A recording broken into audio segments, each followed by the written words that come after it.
Test cricket का आरंभ England और ऑस्ट्रेलिया के बीच टेस्ट मैच से हुआ था। इन दोनों के बीच 1877 में खेला गया टेस्ट मैच क्रिकेट के इतिहास का पहला टेस्ट मैच था। दोस्तों, अगर आप किसी से पूछेंगे कि क्रिकेट में भारत और पाकिस्तान के मैच के बाद सबसे बड़ा इवेंट क्या है, तो वो सबसे पहले बोलेगा ऑस्ट्रेलिया और इंग्लैंड के बीच होने वाली एशेज सीरीज, जिसका इतिहास 140 साल से भी ज्यादा पुराना है। क्या कभी आपने सोचा है कि एशेज सीरीज को एशेज ही क्यों बुलाया जाता है, और क्या है वो प्रेम कहानी जिसने एशेज को दो देशों की सबसे बड़ी जंग बना दिया? ये सब तो हम जानेंगे ही, लेकिन उससे पहले वीडियो को लाइक कर दें और वीडियो को अंत तक जरूर देखें, नहीं तो आप कभी नहीं जान पाएंगे कि एक लव स्टोरी कैसे बनी इन दोनों देश के बीच की सबसे बड़ी जंग। तो बिना देरी के वीडियो को शुरू करते हैं। तो बात है 1882 की, जब ऑस्ट्रेलिया की टीम इंग्लैंड के दौरे पर आई तो ओवल के मैदान पर होने वाले टेस्ट मैच में एक आसान जीत होते होते इंग्लैंड पहली बार अपनी धरती पर ऑस्ट्रेलिया से हार गई। ये उस समय ऑस्ट्रेलिया की सबसे बड़ी जीत थी, क्योंकि इन दोनों देशों का इतिहास बड़ा रोमांचक है। इंग्लैंड ने भारत की ही तरह ऑस्ट्रेलिया पर कब्जा किया हुआ था, लेकिन ऑस्ट्रेलिया में वो व्यापार करने नहीं गए थे, बल्कि उन्होंने इस पूरे देश को जेल बना लिया था, जहां इंग्लैंड के सबसे खतरनाक कैदियों को जेल भेजा जाता था। और आज ऑस्ट्रेलिया में रह रहे सभी लोग इन्हीं कैदियों के वंशज हैं। इन्हीं वजह से इन दोनों देशों का इतिहास थोड़ा खट्टा मीठा रहा है। और जब ऑस्ट्रेलिया ने इंग्लैंड को हराया तो पूरी दुनिया में टहलका मच गया, और मीडिया की तो आदत रही है आग में घी डालने की।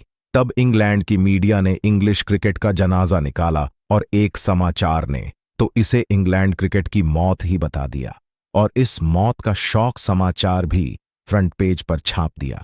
उन्होंने ये भी कहा कि इंग्लैंड क्रिकेट के मृत शरीर को जलाया जाएगा और उनकी एशेज यानी राख को ऑस्ट्रेलिया लाया जाएगा।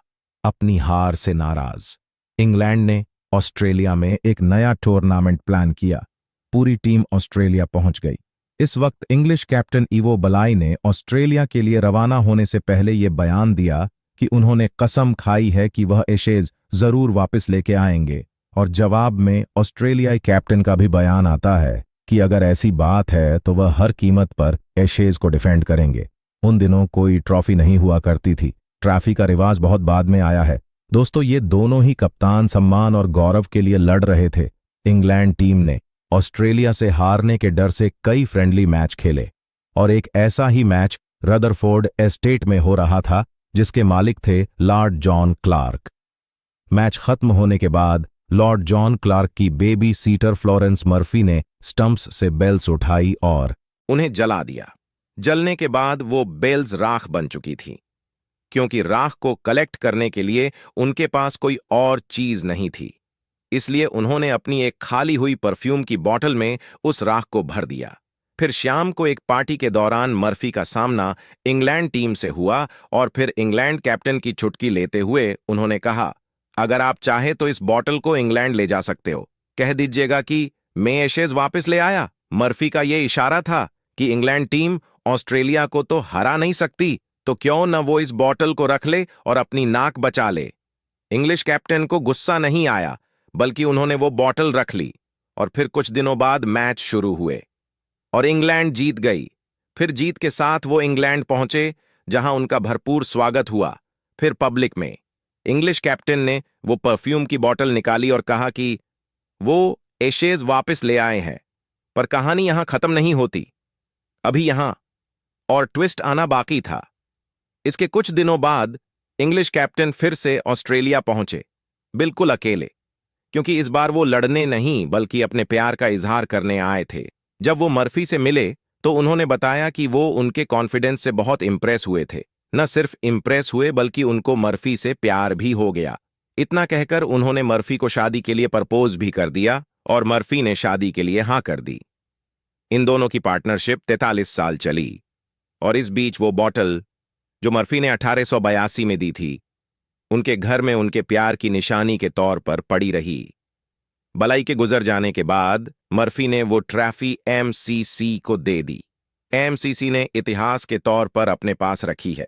इसके बाद 1990 में इंग्लैंड और ऑस्ट्रेलिया क्रिकेट बोर्ड ने डिसाइड किया कि वो हर 2 साल में दोनों देशों के बीच टेस्ट टूर्नामेंट रखेगी, जो दोनों देशों में एक एक बार खेला जाएगा। इस सीरीज का नाम क्या रखा? जी हां, सही सोचा आपने, एशेज। और एशेज ट्रॉफी के रूप में उस परफ्यूम बॉटल की रेप्लिका रखी जाती है। वो परफ्यूम बॉटल जो दोनों देशों के झगड़े और दो प्रेमियों के प्यार को एक साथ सिंबलाइज करती है। एशेज एक टूर्नामेंट नहीं है, बल्कि एक मौका है ऑस्ट्रेलियन के लिए इंग्लैंड से बदला लेने का, जिन्होंने उनके पूर्वजों को अपने देश में रखने लायक नहीं समझा था। 2021-22 तक द एशेज श्रृंखला 72 बार खेली जा चुकी है, जिसमें ऑस्ट्रेलिया ने 34 बार और इंग्लैंड ने 32 बार जीत हासिल की है। शुरुआत से लेकर अब तक यह श्रृंखला 6 बार ड्रॉ भी हुई है। यदि सीरीज ड्रॉ हो जाती है तो आखिरी सीजन में जिस देश ने एशेज ट्रॉफी जीती होती है